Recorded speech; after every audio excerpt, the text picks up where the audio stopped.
Hello there, I'm Bob Proctor. You've probably seen me on The Secret. That was a great movie, an absolutely phenomenal movie. And you know, it's popular all over the world. It's in multiple languages, changing lives everywhere.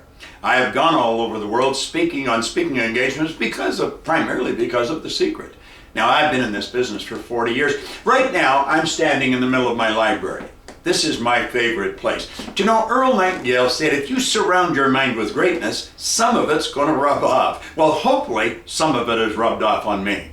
I have maybe 3,000 or 4,000 books here on the shelf. They're all in alphabetical order, by author. They're all cataloged. So I know where to find something just like that. I go by authors more than the title of the book. Do you know that when I started studying these books, I really didn't know very much about anything. I had 2 months high school. I was 26 years old. I had a bad work record, a bad attitude, and virtually no experience.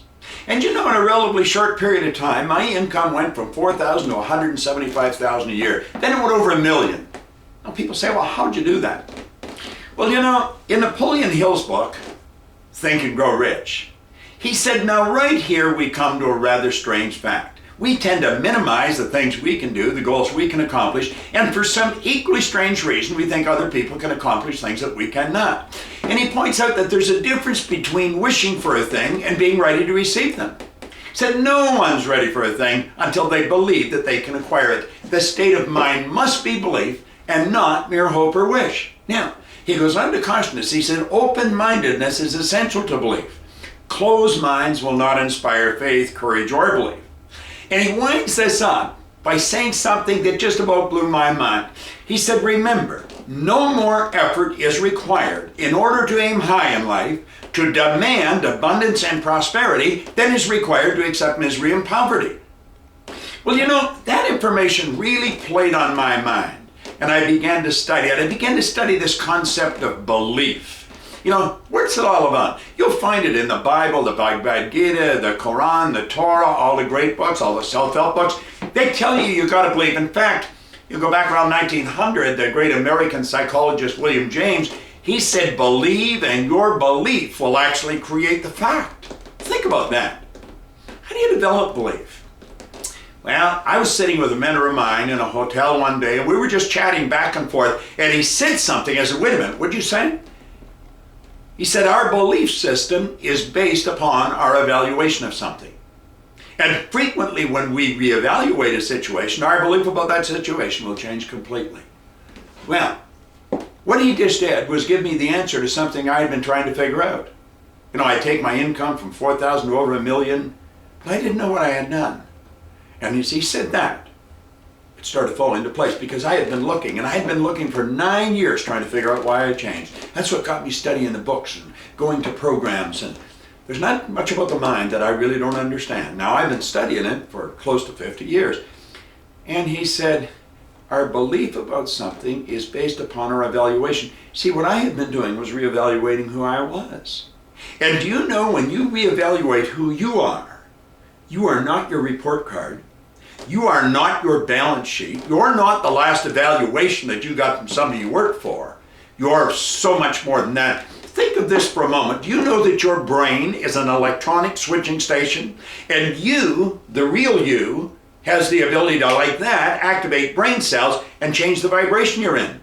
And as you change your vibration, you would change what you attract into your life. That's what The Secret's based on, the law of attraction. Do you understand how to work with the law of attraction? You're already working with it, but do you understand how to work with it? Do you see this mass of energy that you're living in, and that's what it is, it's a molecular structure, it vibrates. It vibrates so fast it appears to be still. See, the law of vibration states that everything in the universe vibrates, nothing rests. You know, if you watch The Secret, you heard me quote Dr. Werner von Braun. He said that the natural laws of this universe are so precise that we don't have any difficulty building spaceships, we can send people to the moon, and we can actually time the landing with the precision of a fraction of a second. Now, I said, these laws must have been set by someone. Well, you know, this whole universe operates by law. Now, the more you understand the law, the more you understand how to bring your life into harmony with the law, the more you take control over yourself. Do you know that you can have anything you want? Anything? Do you realize the electrical system built into this body, which is your central nervous system, it would make the electrical system in a supercomputer look like an absolute toy. Do you think it would be worthwhile reevaluating who you are, what you can do? See, I failed miserably on my report cards. I got bad recommendations from my officers in the Navy. But then one day I woke up. And you know, I'm happy, I'm healthy, I'm wealthy, I have business all over the world, I've got great friends all over the world. Do you know why? I understood how to take charge of me. Do you know who you are?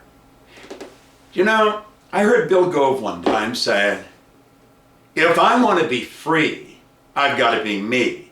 Not the me I think you think I should be. Not the me I think my wife thinks I should be. Not the me I think my kids think I should be. No. If I want to be free, I've got to be me. There's one catch to this. I've got to know who me is. And you know, by studying yourself, you're going to open up something in your mind that's going to make every minute of every day of the rest of your life an exciting adventure. And it should be an exciting adventure. It should never be a bore. And you know something? It can be. And you know what you're going to learn? You're going to learn how to love a little more and hate a little less. You're going to learn how to earn all the money you want. There's an infinite source of supply.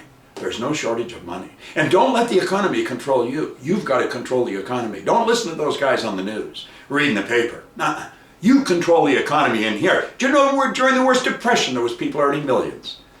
And there will be during this recession or that recession. Don't listen to that. Build images in your mind and understand how to execute them. I've been teaching this now for 40 years. And I've never lost one bit of enthusiasm for it. It's such great information. Let me leave you with this idea. Who are you? Find out who you are. Just like that, take control of your life. This is Bob Proctor. Thank you.